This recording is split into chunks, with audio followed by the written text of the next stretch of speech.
Assalamu alaikum. We're joined here today at the UN podcast with brother Subboor Ahmad, and he's back again with a new book.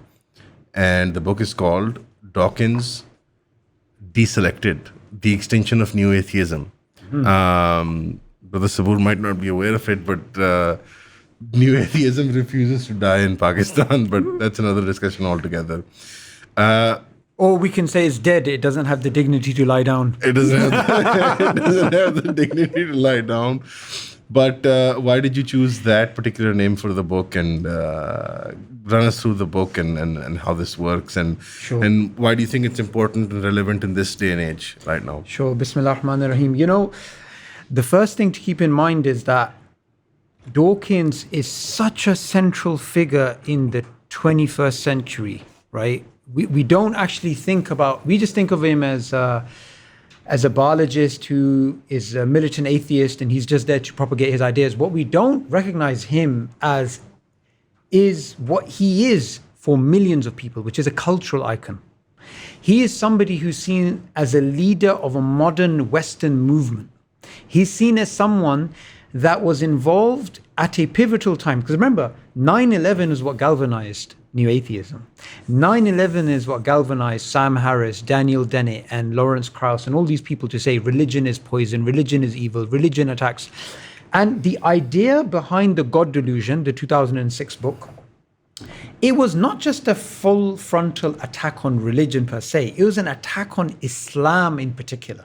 Right. Because when we look at like the famous meeting, the Four Horsemen meeting, right? Islam was singled out as a separate, distinct problem. Islam, if you look at their rhetoric of the New Atheists, right? The rhetoric of the New Atheists wasn't all religion is equally bad. It was like Sam Harris said, some sport is more dangerous than others. Some sport is like UFC, MMA, blood sport. Yes. So Islam is far more dangerous, which is why back 20 years ago, they could get away with saying things like a preemptive strike on the Muslim world. They could get away with things like that.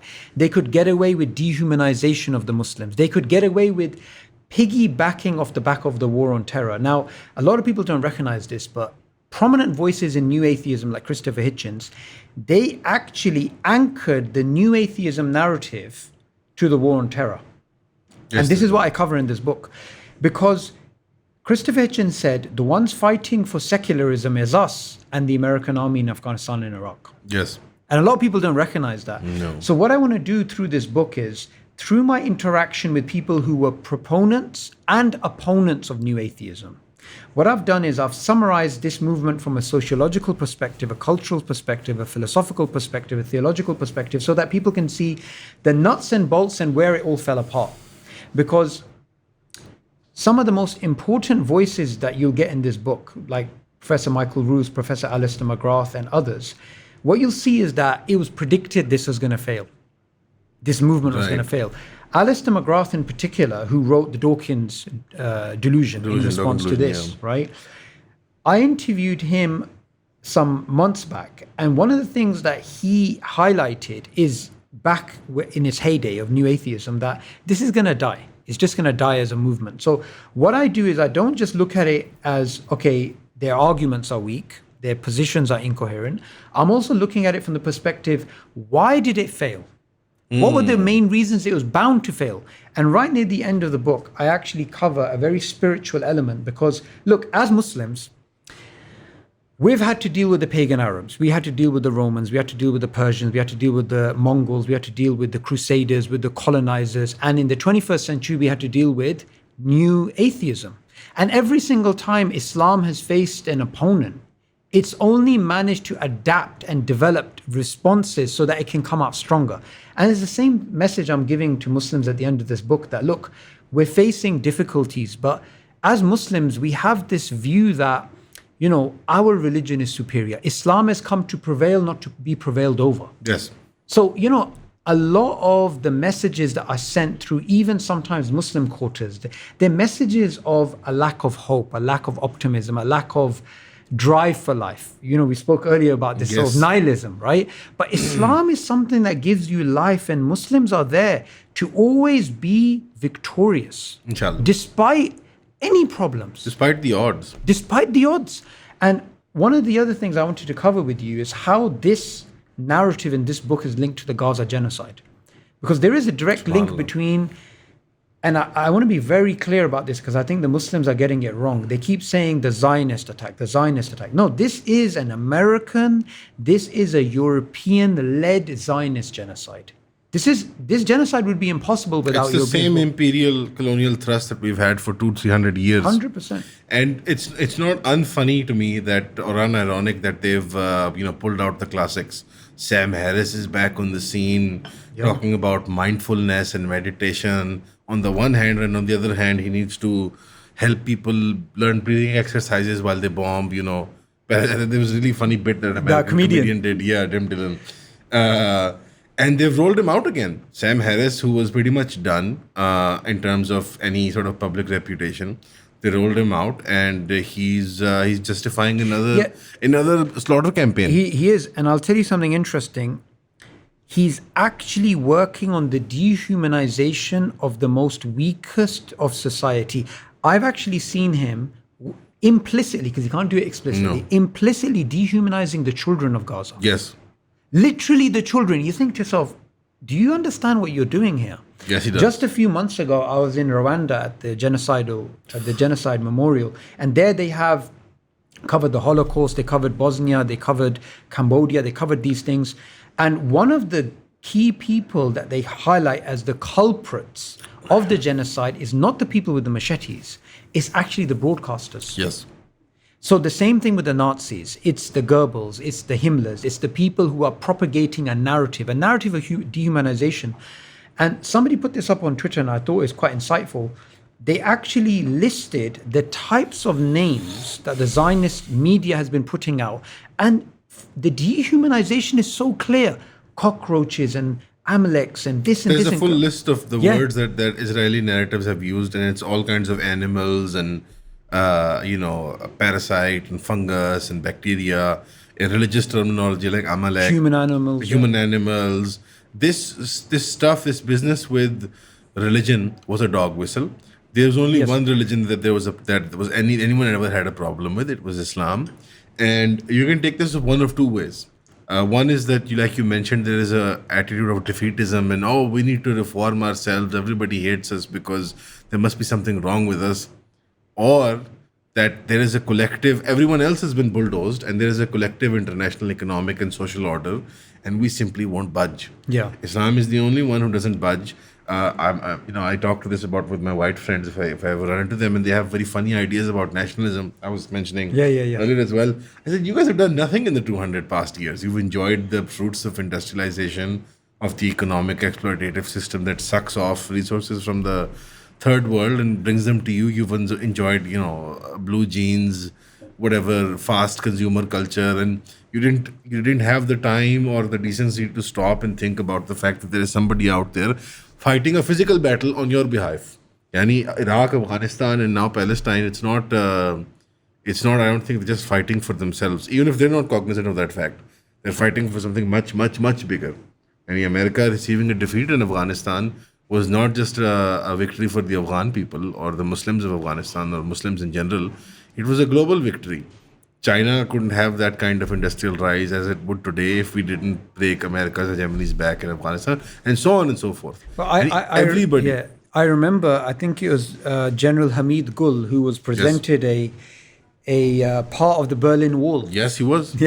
Yeah. So, we don't think about the collapse of the Berlin Wall and the defeat of the Soviets. Soviet Unions in Afghanistan. Yeah. It's really funny. We have some communist types here that romanticize even the Soviet. And this doesn't mean, by the way, our critique of and your critique of New Atheism or this particular iteration of imperial expansionism in the form of New Atheism doesn't sort of mean that you're now going to romanticize the Soviets, for example. Yeah. You have a lot of New Atheist types here romanticize the Soviets because America is such an ugly and obvious imperial oppressor. So they try to, they're like, the Soviets, look all the great work they did in the Central Asia for the Muslims. Yeah.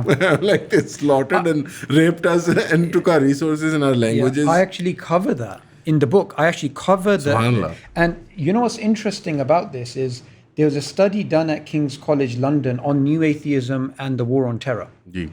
So that's the modern rendition of this type of imperialism, but I actually cover what happened during the Soviet times and what they did to the Muslims. A lot of people don't recognize this, which is why today the romantic sort of Armchair notion of, intellectual, sort of sits down and says, look at Uzbekistan, they're so developed now. So developed now, Kazakhstan and all these countries. And what we fail to recognize is these countries were on a amazing trajectory before the Soviet invasions.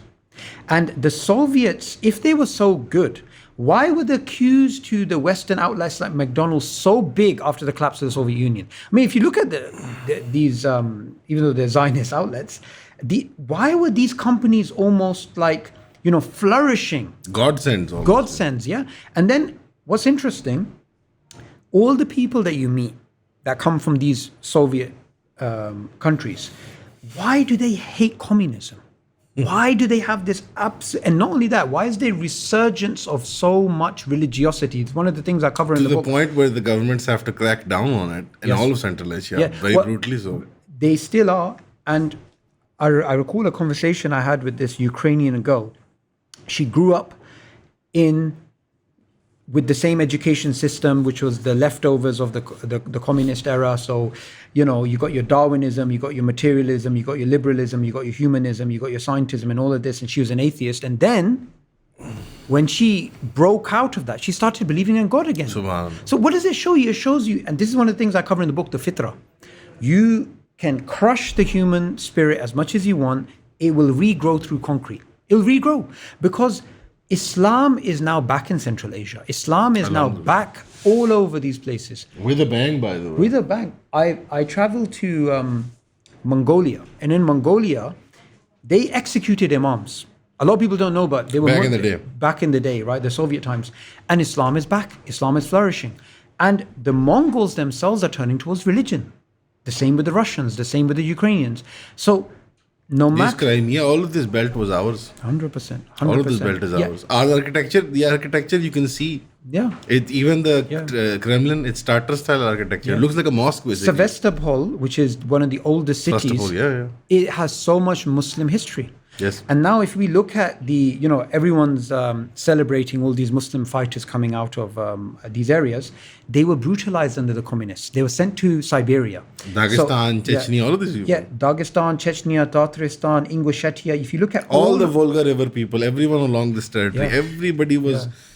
They're whittled down. They're very small in population now because they were genocided en masse. Yeah. The women of Central Asia and the Caucasus, they were sold into slavery and sexual markets. They were prostituted out. Their resources were stolen. And they got trains in exchange. Like this is they have... electricity. They have Soviet train systems now. Screw all their language. All of them now write and read in Cyrillic. Like what is a Magomedov?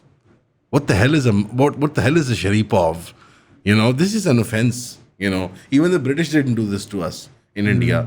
Like you don't have a Muhammad Clive or whatever, or a Sam Salim. They let us be, albeit with all of the British perversions in India and the French, they weren't any nicer either. But the fact that they tried to denature these people and their names to this day, I am so surprised people don't watch all these fighters. They don't ask the question like, what is a Sharipov? What is a Hamza? Yeah. It's Hamza. His name's Hamza. And if you look at the current situation amongst all these people, they have not forgotten what happened to them historically. We have. Yeah. And what I find the most shocking in the Muslim world is that we have this type of historical amnesia. So one enemy is brutalizing us, so we start reminiscing about a previous rapist. And romanticizing the other one. Yeah, exactly. And as Muslims, we should have the backbone, we should have the spiritual insight to think, no, we have our own distinctive civilization. We have our own distinctive customs. We have our distinctive history of resistance. Yes. So whether it's Abdul Qadir in Algeria or it's Umar Mukhtar or Imam Shamil or these people. Or Mullah Muhammad Umar we have in these, Afghanistan. We have these people who, if you just look at the history of Islam in the 20th century, the early 20th century, it's unbelievable that despite these odds, the Muslims still fought on. And we're still here. And who does this? Who has this type of culture? And this is why, I'll tell you something. They can hate us, but they respect us. This is very, very important. They do. They will hate you. I remember, many, many years ago in the UK, we started having Quilliam Foundation. We started having these liberalization projects. Yes. Okay, we need to liberalize Islam. We need to do this. We need to water it down. We need to do this. All this stuff was happening.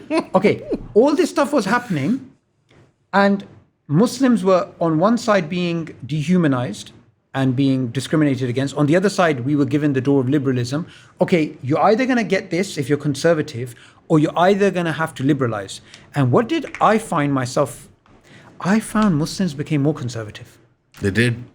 They The war on actually, terror, yeah. they went back to their trenches. Yes. They went back to the Sunnah. They went back to, do you know what?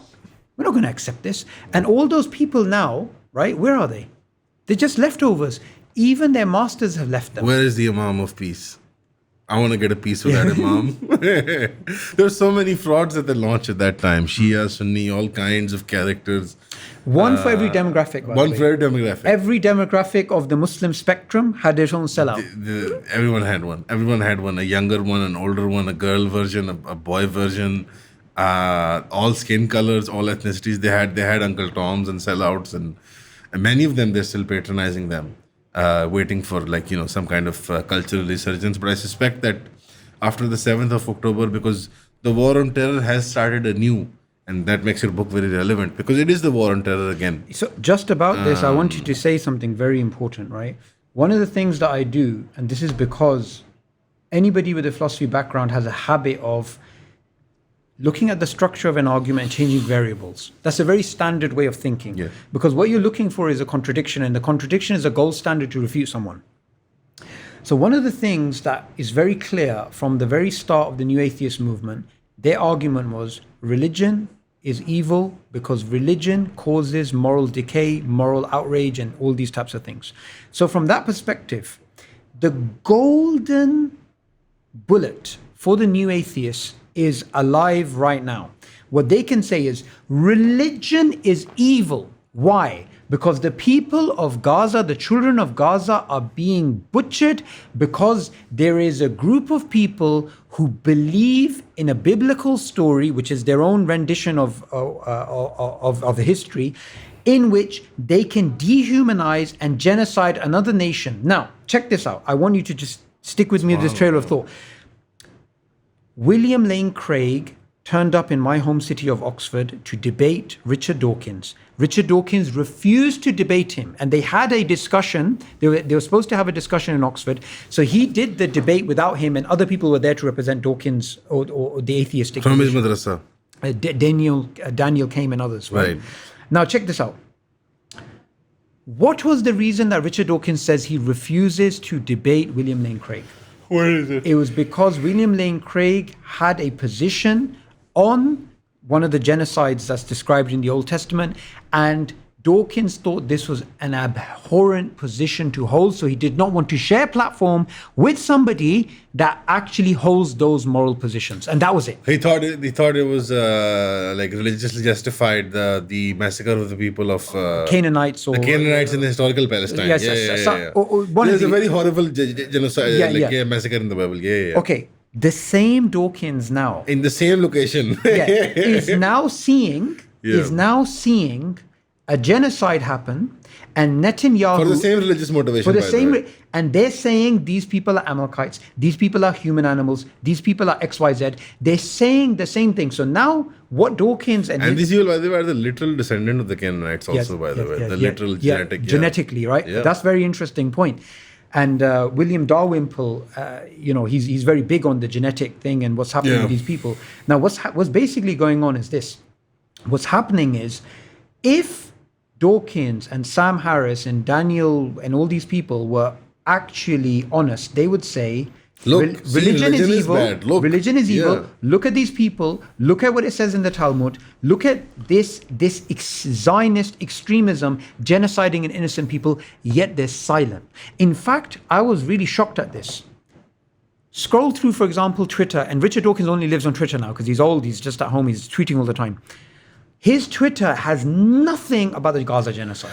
The only thing that you'll find about Islam is on the day of Arafah, right, around that time, the day or day. Oh, pictures of Hajj. The Hajj and Islam is a mind virus. Yeah, mind virus. Again, a dehumanization thing. So isn't it interesting that their entire narrative is now being, in their view, it should be proven, and they should say, this is why religion is evil, yet they're silent.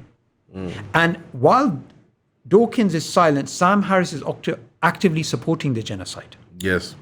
actively dehumanizing the Palestinian children. Yes. So all of these fans in the Muslim world who are looking up to these people, and Very few left, by the way. yeah, they're very few, but they're very loud. Very That's loud. what it is. They're very loud. If they were loud, that would be the problem. They try to, and very successfully sometimes, push the levers of government. That is what pisses me off. They could be loud, and I could plug my ears, but it's their meddling with the system that pisses everybody off. Yeah. And they happen to have a lot of support from other places. Of course, Yeah. the US aid is all available for them. Yeah. All kinds of lobbying efforts. They'll get news media organization jobs. They'll get think tank jobs. All the UN departments are willing to hire them. So there's a patronage of this kind of there's a global conspiracy to patronize them. And what I found interesting is the entire narrative of the liberals and the new atheists against us is a moral outrage at the teachings of Islam. Yes. Yet the worst possible thing is happening live in front, the slaughter of children, and they are silent. Or at worst, they are actually supporting it. Active cheerleaders, yeah. Yeah. Many of them. Here they tried it. There were some active cheerleaders here as well. They tried it. They were like, the leadership of the Palestinian people, they're all billionaires and they're siphoning off money, and this happened and that happened, and why do they always attack at the time of Ramadan, and do they want zakat from the... A lot of the journalists tried it here, the new atheist types. They tried it. One of these idiots has a picture of Hitchens in the background in his videos. And of course, this idiot doesn't even know what that means. Maybe he does. Maybe it's worse. Maybe he's a disingenuous, piece of garbage, human filth, that he knows what Hitchens stands for, and he has a picture of him in the background. But many of these guys, they've tried really hard, and it didn't work. It just bounces off the people. They're like, "What are you talking about? What bakwas are you talking about?" And so, just on this point, I wanted your thoughts, because we're seeing an absolute demolition of the Israeli PR campaign. It's completely broken. It's done. The algorithm's destroyed, and they're blaming bots, they're blaming whatever. No. People are done with them, man. They're People are done with them. What I found really shocking is that the amount of money that they have, the amount of power they have, the amount of influence they have, and they still cannot get a word in. They're literally getting annihilated on every single front. They lose to guys in slippers and sandals. I just checked. Just you and I, slippers and sandals hanging out on the internet. They lose to guys in slippers and sandals, right? With billions of dollars. I'm talking about their PR narrative. But some guy in slippers and sandals shows up in a t-shirt with a tiny little book, and they lose to this. With a what book? With a tiny book, you show up in slippers and sandals, and they lose to this with billions of dollars. It's insane. Yeah. Comedians are making them lose. Some guy, some guy in some bar somewhere, making a joke. Yeah. And it's even come to a point now where what's her name? The TV, the kids. Miss Rachel. Miss Rachel. So you got Miss Rachel. Yeah. What a sweet, you got a comedian. What a kind woman. Joe Rogan. Podcaster. Godsad is a Mossad agent. Godsad is so cringe, man. Yeah. So Godsad is a Mossad agent. He's been on the Joe Rogan multiple times. He is continued. Okay, here's the other thing which I found really, really funny, right? If you look at the tweets and the narratives of the Zionist spokesman, I've forgotten his name, something Levy. Ivan Levy. And really, I think Cambridge educated or King's College. Nice educated young man. All of these people, they throw out different spanners. And some of the spanners are so incoherent that you're literally shocked. Yeah. Okay. I'll tell you one spanner which I found really ridiculous, right? I think it was Godsad who put up, name me what Palestinians have invented. Okay, so fine. Palestinians have not invented anything, therefore we can genocide them. Like, what are you trying to say? What is your point? What exactly are you trying to say?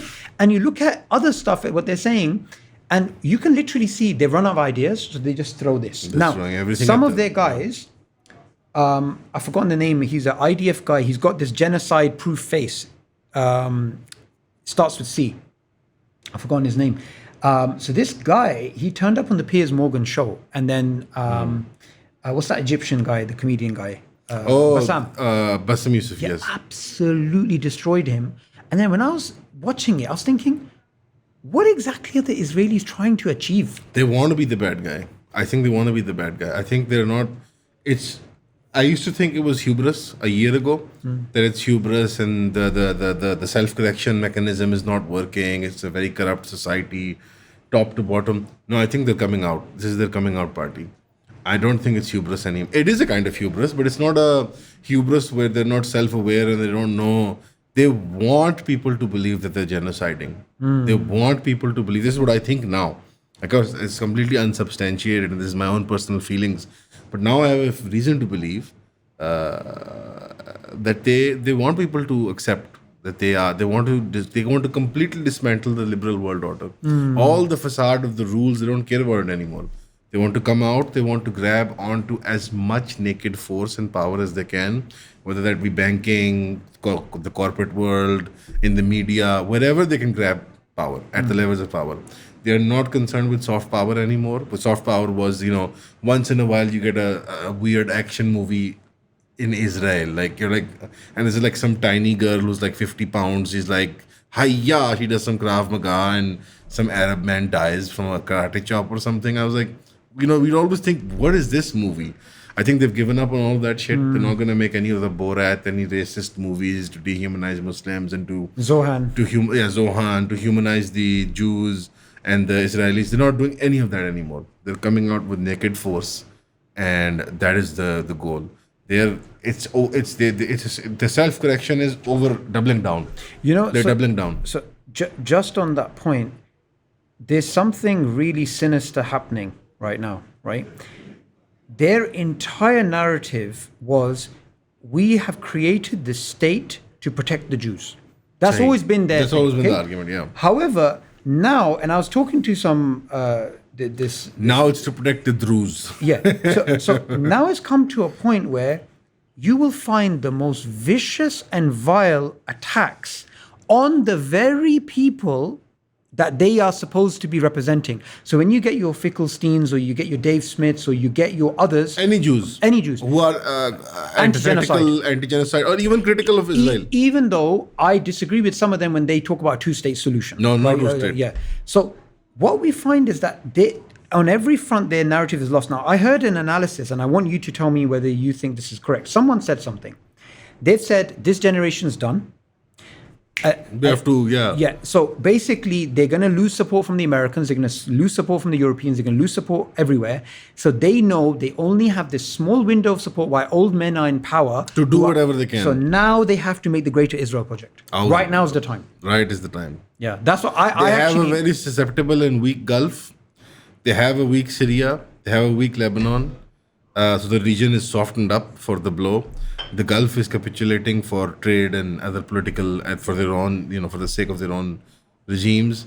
They have a complacent and weak Muslim world, and they have the last leg of the old white Uncle G's, who are they're Uncle G's basically, like having like live aneurysms on TV. They're so old, many of them. Remember that American senator live? He had 2 aneurysms, and during a press conference. What was his name? Looks like a turtle. Very old man. A Republican, forgetting his name. Graham.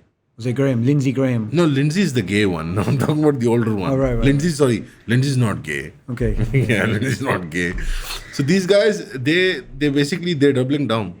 Yeah. And that's the media narrative also. Yeah. This new atheism stuff, the reason why it was not as brazen during the war on terror as it is now.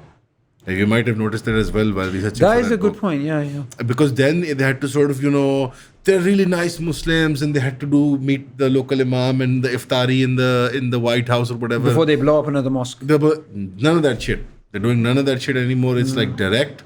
The Muslims are animals. Also, this new vision of the world that the Zionists have been really working hard at, which is everywhere, wherever civilization lives, it should be an oasis in a vast, scarce desert, and the oasis has to be an ethnic enclave. Druze for the Druze, Druzistan for the Druze, Kurdistan for the Kurds, whites for the Anglo-Saxons in the UK. They are promoting this kind of nationalism everywhere.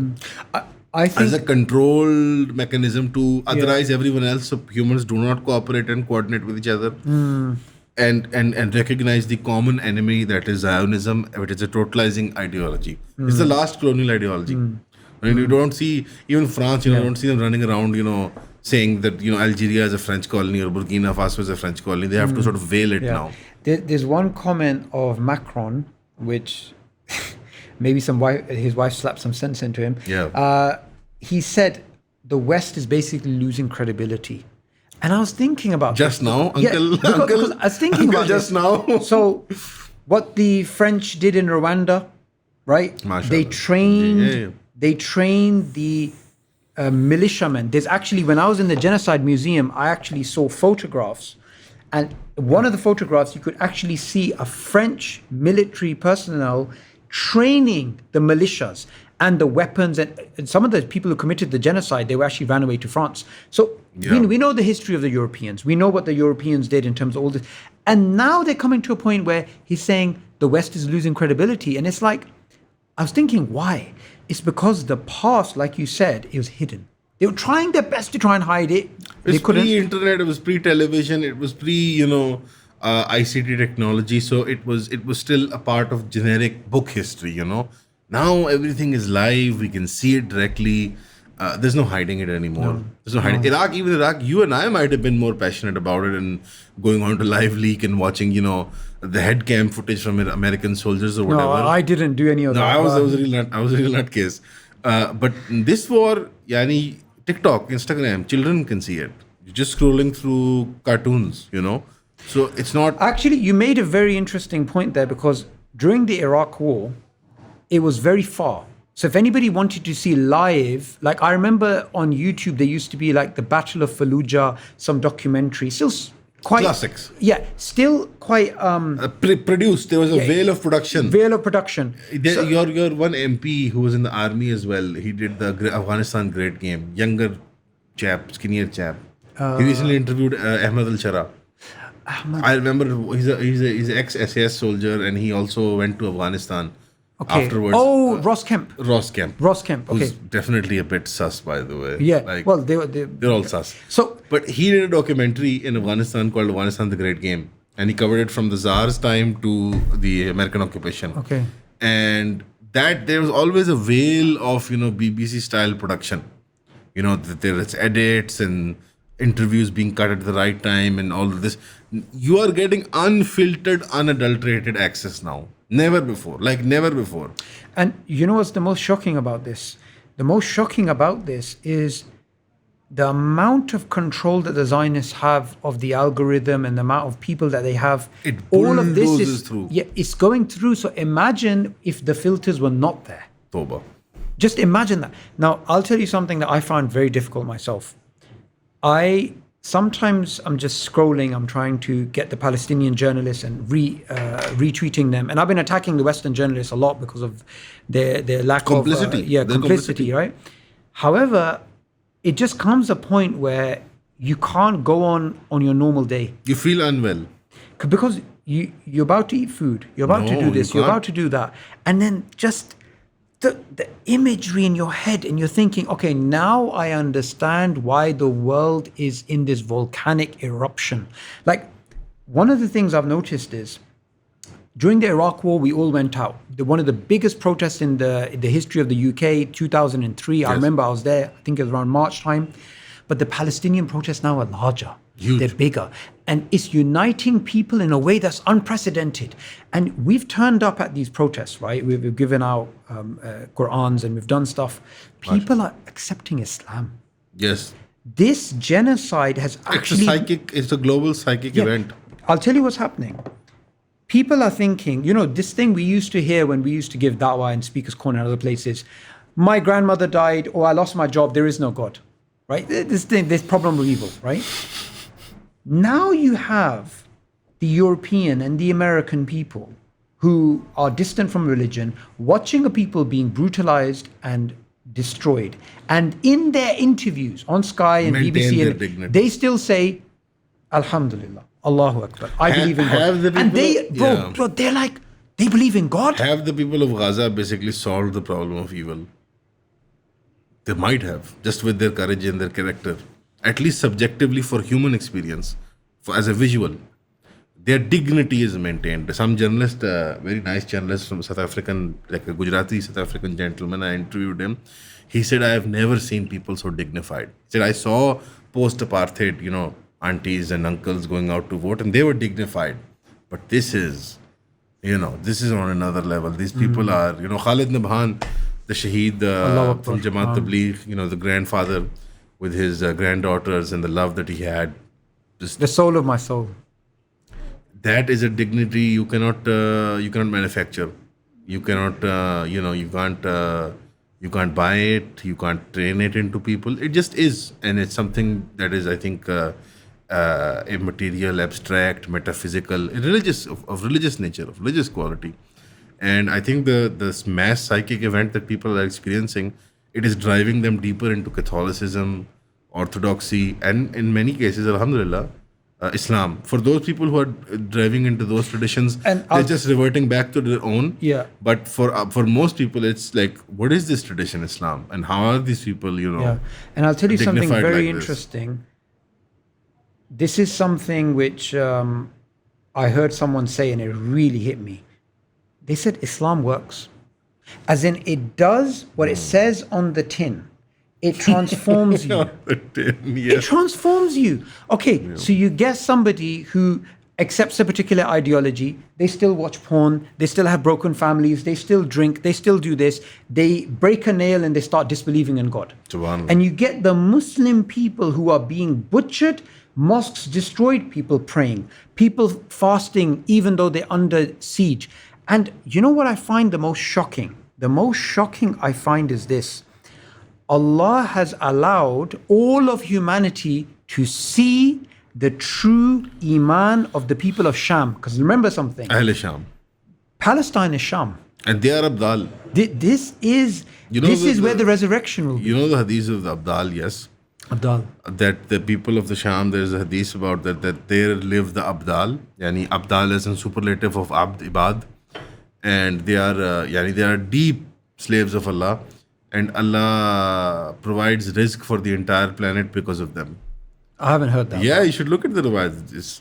These are deeply spiritual people, and the people of Sham, this is the heart of the resurrection.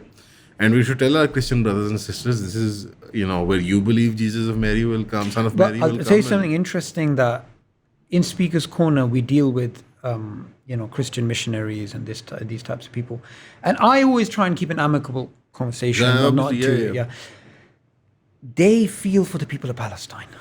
Not all of them, but some of the Christians who are normally there to attack Islam, I've seen in them that this is something they want to stay away from the Zionists, right? subhanallah. Even they're thinking like, man, this is too much. And during the war on terror, it wasn't like that. No. It wasn't like that. It was like, you Muslims are terrorists, you people are this, you people are that. And we're like, no, we're not. And they're like, no. And now it's come to a point where I feel there are people in the Christian world who are saying amongst themselves, guys, we have to distance ourselves from these people, because what's basically going on is the brutal attack has actually made Christians and Muslims together politically. They're actually starting to think, do you know what? The Muslims aren't so bad. These people, imagine if this happened to any other civilization, right? It would not be accepted. If we had Israelis queuing up for food and you had this and being brutalized at 8 points, no one would accept it. People are seeing the double standards. And what starts to happen we're everywhere, right? We're everywhere. And none of us blew up or anything. We didn't start shooting people in the malls or stands. Like, if any other people, this had been done to them, like, weren't the Japanese interned in America into concentration camps because the Americans were afraid that while they were fighting the Japanese, the domestic Japanese might develop a sense of nationalism. We're everywhere. We didn't shoot schools or churches, or except for the one odd guy, the MI5 or the CIA pumps full of drugs and then is like, here you go, beta, here's a gun. Yeah. I'm not talking about the PSYOP. Who visits a strip club before going. I'm not talking about Mr. PSYOP school shooter character that all the communities have whenever they want a special, some ridiculous thing is going on. no genuine, like the corner store, the chicken shop uncle is still there. The off-license uncle is still there. The Kurd uncle, the Turk uncle, the Bengali uncle, the Desi uncle is still there. He's still serving, 2 pounds for a chicken meal, chicken over rice and chips or whatever. He still gives out a free meal to the white kids and to the black kids and to the non-Muslim kids. He doesn't do anything. He's very sad. He makes dua. He gives zakat. He goes to the protest. He puts a flag out. In fact, wallah, if they allowed him, if there was an option for him to go there, he'd go there and fight if he had to. And that's the sentiment of all the Muslims across the world. But where have we so-called imploded or exploded? Where have we done the terrorism? We're everywhere, by the way, in all the countries on earth. Where have we done what? Nothing. And I'm saying this as a like a sort of a debunking of this narrative that they pushed in the war on terror. That was the thing. You guys, the expats, people living in the non-Muslim world, that's what they told you all day. I remember. I grew up on it. That you're going to implode and you're going to explode and you're going to kill us. Yeah. So the way I like to think about it is, the Zionists would love for Muslims to fall into some sort of extremism. Because then it's like, oh, you people are those terrorists. Yeah. Now that no one's doing anything, and they're peacefully protesting, they're not breaking the laws, they're not doing anything, and they're like, no, but come on, like it's almost come on, like, do something. Yeah, come on, do something. And the Muslims are like, no, this is stupid. And in fact, I think people have collectively started to understand that even if there is a crackhead, that's thinking of doing something, right? We know that is probably some sort of agency or whatever, right? Most of them are, We know. Because Islam now for people is a living faith. We are people who do not attack civilians. We are people who are principled. We are people who stand up for justice. And most importantly, I think in this entire Gaza genocide, we are people who don't give up. We do not give up under any circumstances. Now, going back to the book, there is something I wanted to highlight in the chapters. And for the audience, by the way, if you can raise your hands, guys, once Subboor Bhai has made his point about the book, we can get questions about the book. And please try to keep your questions about the book and New Atheism. Otherwise, you will be cut out from the video. You guys know that. Mitch McConnell. Thank you, Sanabaji. It's Mitch McConnell, the old politician who kept having aneurysms live on TV. Oh, okay. Yeah. So in chapter 8, I cover on death, meaning, and spirituality. And what I basically do in this chapter is I say the end point of all of this is, because New Atheism doesn't give a coherent and relevant answer, it will never win. And the same goes for any other ideology. Islam is successful because it's there to give you an answer to nihilism. It's there to give you an answer to the abyss that we're facing, the existential questions that we're facing. And Islam is something that makes you want to live. And it's something that instills within you, all the way to your DNA level, a level of optimism, a level of thinking good of Allah, thinking about this life in a way that reinvigorates you. And this is something New Atheism can never provide. So if you look at the New Atheism movement, right, from 9/11, you could say was the start of the New Atheism movement. Gaza genocide is the last nail in their coffin. Inshallah. The way that I think about it. Inshallah. That's a very cogent point. I think that the best of us will end the worst of them. And Armaghan from the UK, he's a young lawyer, just submitted his LLM dissertation or paper or whatever. Armaghan, how are you doing, buddy? Assalamu alaikum. If you can unmute yourself, if you can wear the headphones, you'll be able to hear them. Ji Armaghan, assalamu alaikum. How are you doing, buddy? The podcast is in English. You're going to have to ask your questions in English. No problem. Hello, Assalamu alaikum. Jazakallah for such a informative and relevant discussion. Subboor, so I've got one question, I'd say. So generally, I assume there's any Muslim would sort of avoid or would probably reject philosophical materialism. But normally when Muslim scientists or academics are doing science, I assume all of them adopt methodological materialism. And I think that's probably the case for even so-called theocratic states, so Iran, Afghanistan, etc. Even if they're doing science, I assume they're going to adopt the same approach when it comes to science. So I was wondering how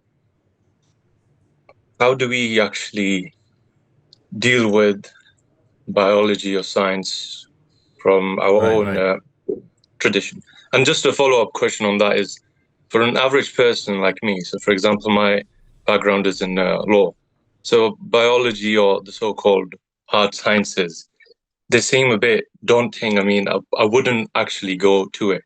I guess I'd get a bit spooked.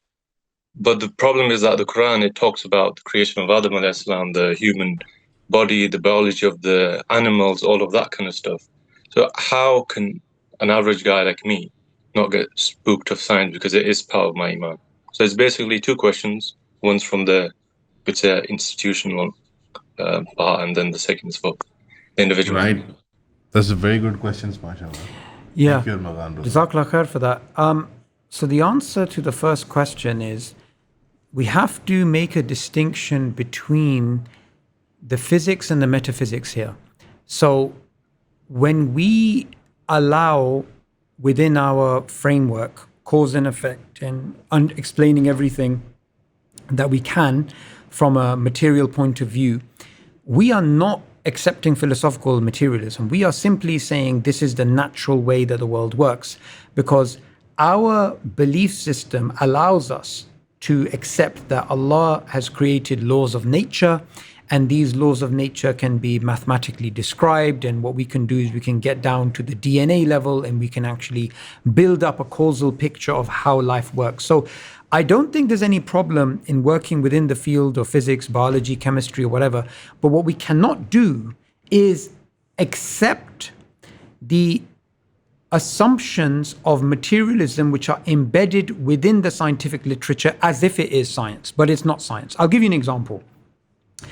At the moment, there is a big discussion about the way that biological language is used when it comes to ideas about design and purpose and these things. So all of this beautiful world that we see around us, we look at the architecture, the biological features around us, the beauty, the complexity, the diversity, the elegant engineering that we see in all of the biosphere, and they would say it's an illusion of design, right?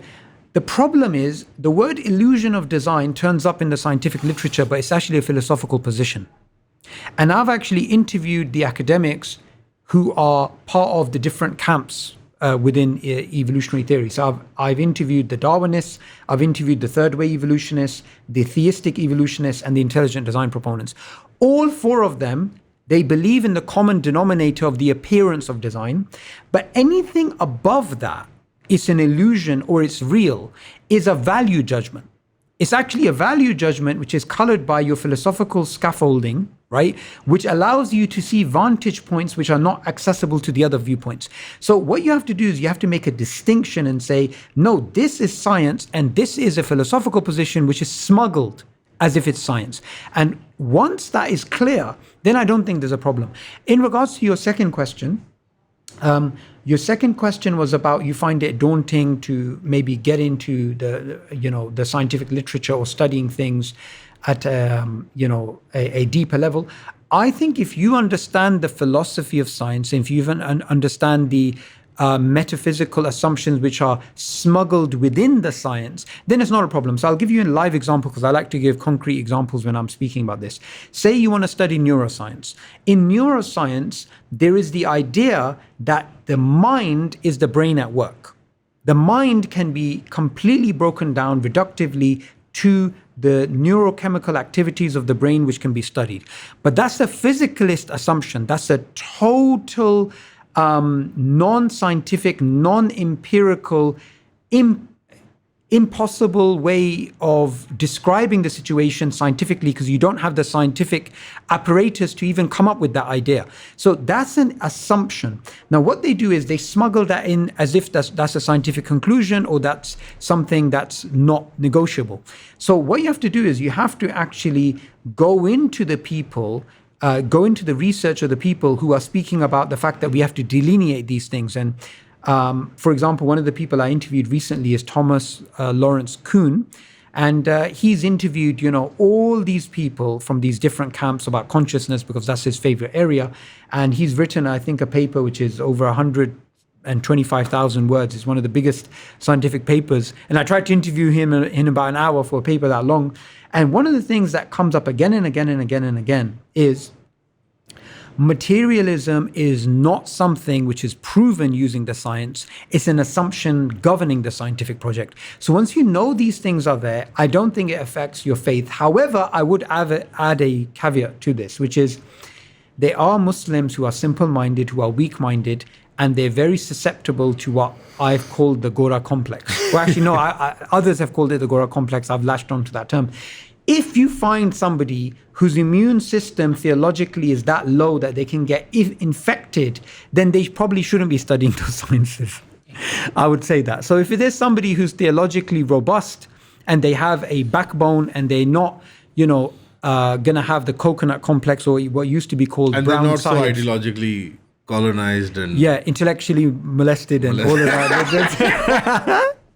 But they've been violated from those angles. Then they shouldn't this actually. podcast is finished. That's it. Actually, has hijab come here? Yes. Okay, mashallah. Yes. He's a big boy. When I met him, I realized that is a big boy, mashallah. He is, mashallah. And did you give him good food? We did, alhamdulillah. He's big. He loves his food. He loves, mashallah. All he needs is coffee and food, and that man's He ready drinks to a go. lot of coffee, mashallah. Yeah. And he's a big boy. He's, I think he's 6'7", 6'7", or yeah. 6'8", yeah. In fact, funny thing is, I remember meeting this academic. He's some professor now in some university, and he's looked at me. He's like, "Wow, you're tall." And that's because he used to see me with hijab on video. And he's thinking I'm some small guy. No. Hijab's a giant. Since we don't have any further questions, and Ramadan, I think, asked the most relevant question to the core of your competency, which is that the core of your discussion is about the way we approach the sciences, obviously. And that's the core of the book as well. I think I just want to end the conversation on a little tidbit. Is there another question? Is somebody raising their hand? I'm sorry. I felt somebody was raising their hand. Anyways, I just want to end the conversation on, like you said, there were people who don't give up. We see a lot of young people coming into the new atheism thing. In the UK, you have Alex O'Connor. He's the youngest new atheist, I think, nowadays, right? He recently made a video about leaving new atheism. Right. So it's a religion. You can leave now. All right. Yeah. So you do have there are some leftover embers which are burning, right? However, they're not enough to heat up a conversation. They're not enough to actually gather a crowd. They're not enough. I mean, I'll give you an example. I was watching a discussion between Francis Collins, who's a theistic evolutionist and a very prominent scientist, and Richard Dawkins. And this is some debate they had on YouTube, and the views are so low. And you look at Dawkins now and you look at the rest of these guys, and they just don't have People it. don't want to have it anymore. No, it's not there. But sadly, we hear... Other than the cynical demand that this is how trends work, that when they're not propped up, because a lot of these guys were astroturfed by the government, by different intelligence agencies and interest groups. When the astroturfing and the sort of facade drops, people just aren't, interested anymore. And I think that early 2000s disillusionment a lot of European society had, I think it's going away now. People are going back to more tribal, more religious, more natural thinking, as it were. Other than the cynical reasoning of why a young person like Alex might drift away from that, do you think that there is some... I found him that he's not as disingenuous in his arguments as his fellow new atheists. He's not as vicious or agenda minded. He's not. A lot of times I don't think he's pushing. I think he's just genuinely, trying to figure his his ideas, changing his stances. He's looking at different things. And there is a certain level of meanness in this genre of debate and dialogue. Do you think that the Muslim style and Muslim rhetoric should change? Like we should move away from the meanness, and so there's some meanness in this world. Like obviously it's self-defense thing. Yeah. But with people like that, I feel like we shouldn't push them down. We should let them. I mean, I I would say overall, when it comes to Muslims and Muslim When dealing with a bad faith actor like Christopher Hitchens or Sam Hess, or Dave, shove him. yeah. Shove him in the face, whatever. Yeah. Not physically, metaphorically, ideologically, intellectually. You know. But don't have a cookie cutter answer for everybody. For which is everybody. okay. We get, you know, there's somebody who's genuinely confused about God. You treat them as if they're a new atheist. I totally concur with that. Look, ultimately, we need to go back to our primary objective. And our primary objective is the propagation of the Islamic faith. And our primary, Sorry, our maxim. Our maqsad. Our maqsad, yeah. Yeah. And what we want to do is ultimately win over hearts and minds. Inshallah.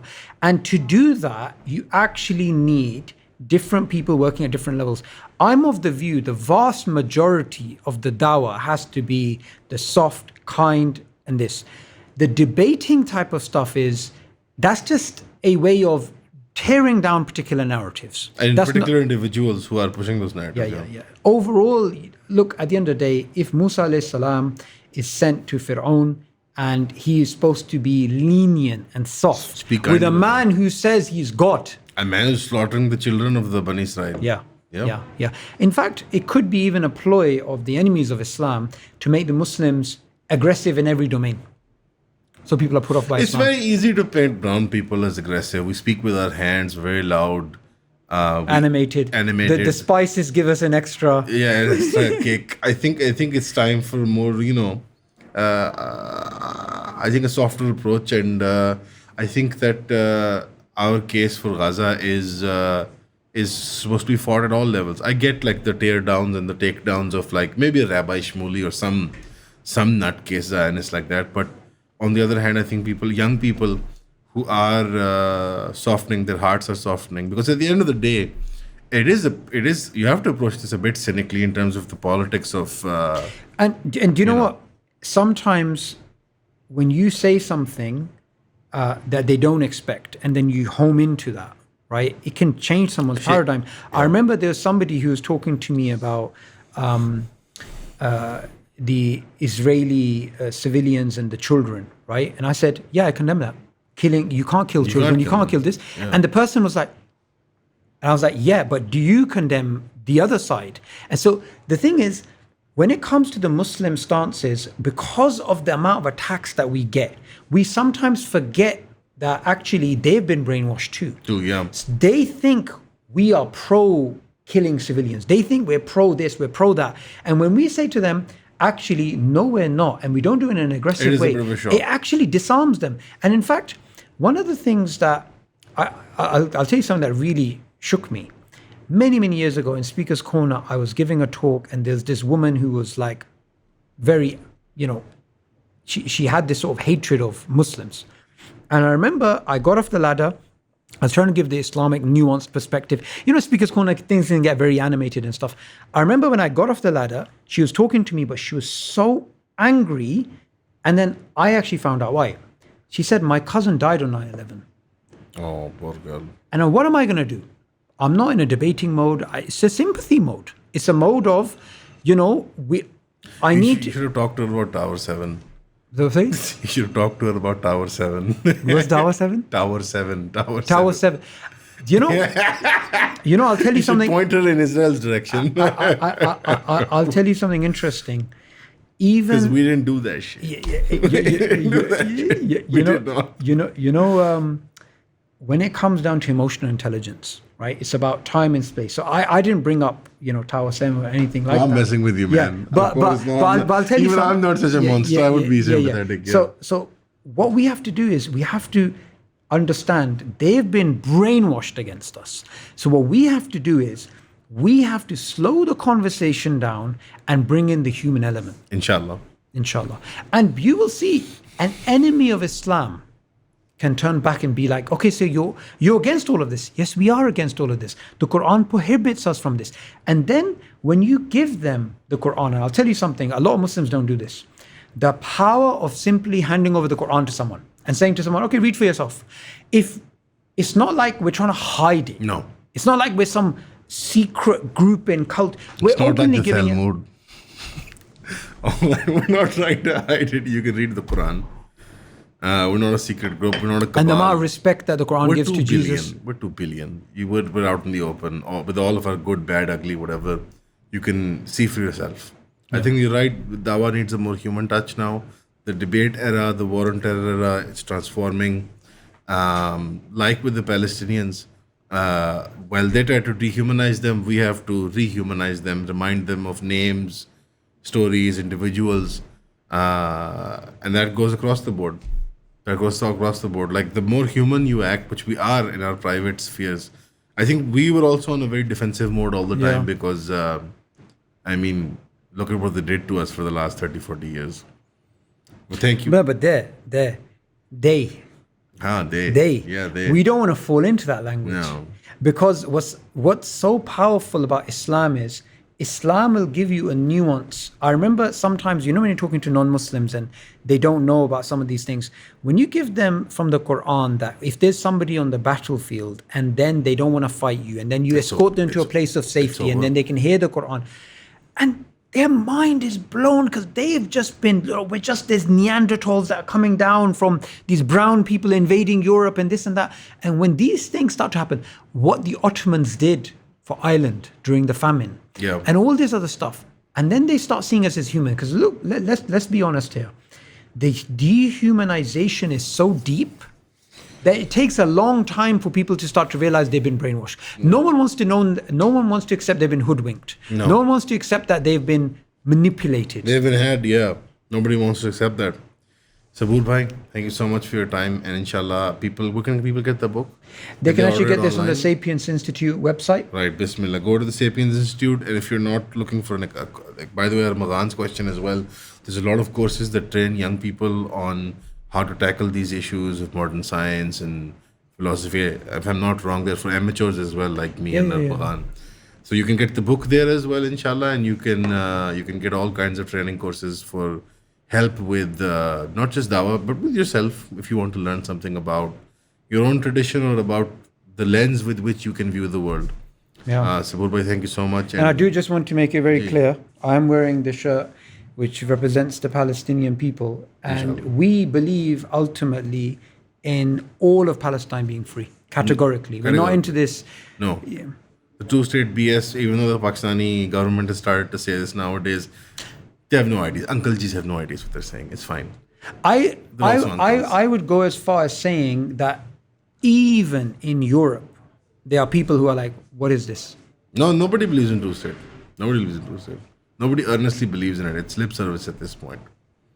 One-state solution, inshallah, for Palestine, and it's a free place where the Jews can live as well. Everybody. Can live. And they did under the Ottomans. Ottoman Palestine. But rightfully so, with legal status and without molesting their neighbors and stealing their land. Thank you so much, Subboor bhai. Assalamu alaikum. Allah Hafiz, everybody. See you soon, inshallah.